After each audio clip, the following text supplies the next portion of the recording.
बिस्मिल्लाहिर्रहमानिर्रहीम। मेरे काश्त और किसान भाइयों अस्सलाम वालेकुम।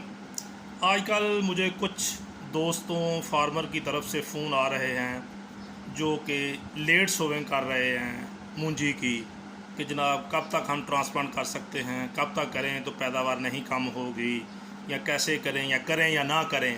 यानी लेट ट्रांसप्लांटिंग के मतलब काफ़ी क्वेश्चन आ रहे हैं। तो आज की ये जो वीडियो है ये उसी से रिलेटेड है, ताकि जो नहीं कर सके उन तक भी प्रॉपर मैसेज पहुंच जाए। देखिए, जहां तक मूंजी की ट्रांसप्लांटिंग का यानी मुंतकली का टाइम है, हमारी जो लेट से लेट वैरायटी है किसान बासमती, वो भी हम कहते हैं कि 30 जुलाई यानी 30 जुलाई तक उसका भी मैक्सिमम आइडियल टाइम है लेट से लेट। अब उसके बाद जो है वो हम लेट ही लेट हैं। 30 जुलाई के बाद अगस्त में जो ट्रांसप्लांटिंग करेंगे वो लेट के खाते में ही आती है, और उसमें पैदावार उतनी नहीं आएगी जितना हम 30 के बाद लेट वैरायटी जो किसान बासमती को लें, अगर कंसिडर करें तो वो उन्हीं का उसी हिसाब से उसकी पैदावार पे कम होती जाती है। और जहाँ तक सुपर बासमती या दूसरी वैरायटीज़ हैं, उनका टाइम जो होता है वो तकरीबन जो पनीरी बीजने का है वो 1 जून से 20 जून तक है, बेहतरीन 15 जून तक है, तो वो 15 जुलाई है उनका टाइम ट्रांसप्लांटिंग का आइडियल। और इसका जो टाइम है वो 30 जुलाई तक है। तो 30 जुलाई के बाद हम कहते हैं कि जो भी ट्रांसप्लांट करनी है वो लेट है। अब उस लेट को कैसे कवर अप करना है, वो कहते हैं ना जैसे something is better than nothing, कि कुछ ना करने से कुछ करना बेहतर है। तो हम ये नहीं कहते कि ना करें, आपकी पैदावार तो उतनी नहीं आएगी, उतना प्रॉफिट नहीं मिलेगा। मसलन अगर एक फार्मर ने सारा कुछ वेल इन टाइम किया है और उसको 1 एकड़ पे अगर 70 या 80 हज़ार रुपये का प्रॉफिट है और उसकी पैदावार 50 मन आ रही है, तो अब लेट वाला बंदा उतनी तो नहीं ले सकता। लेकिन कम अज़ कम अगर 40 मन नहीं तो 25 मन 30 मन भी ले ले, ताकि उसका जो खर्च अखराजात निकाल के पर एकड़ उसको कुछ ना कुछ बेनिफिट हो जाए। अब वो कुछ बेनिफिट जो लेना है वो भी हमें कोशिश करनी है कि हम जितना भी लोअर लेवल पे जगह ले सकते हैं।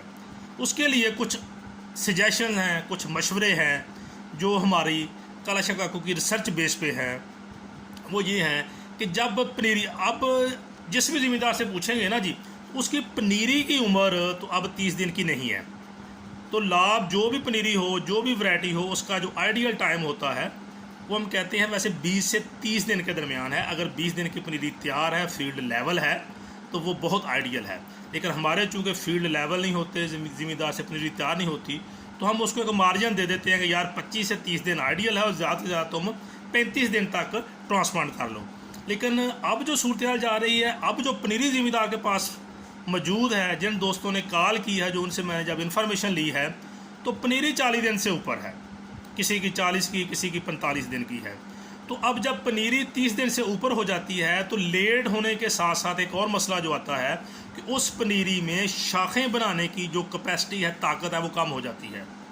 अब 25 से 30 दिन की जो नर्सरी है, पनीरी का एक पौधा है, अगर वो 10 से 12 शाखें बनाता है, तो जब वो 35 से 40 दिन पर चला जाएगा तो वो 10-12 वाली जो उसकी कैपेसिटी है वो तकरीबन 50% रह जाती है।